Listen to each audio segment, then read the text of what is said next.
morning or afternoon or whatever it might be wherever you are, my fellow pirates and privateers. We finally found some wind in the bay. Shocking. Might be that there's a huge Category 4 storm about to go up on Florida. We send those people our love and hope they hang on. It'll be all fine. Just get through it. Anyway, so Jessica's driving, thank God, and I'm doing the trimming as best as I possibly can. Let you guys see it, but some nice 2-footers out here today. About 10 knots from the east, gusting to about 15. Doing pretty good. Having a good day.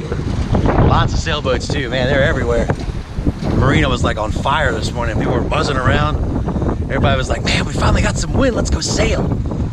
So, as you can see, we got another guy coming out. We've been playing with this guy since we left the marina.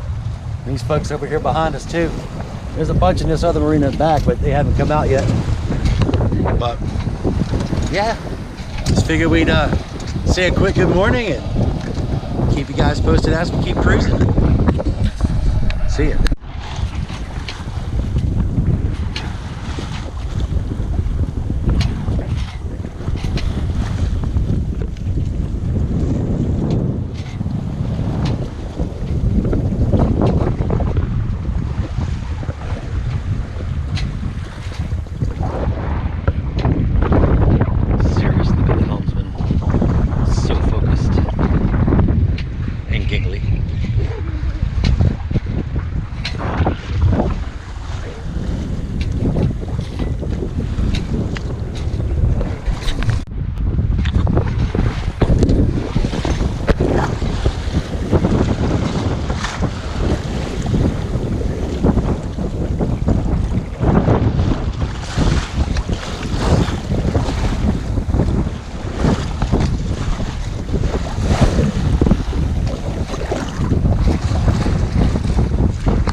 Hey man, don't you know the rules of the road?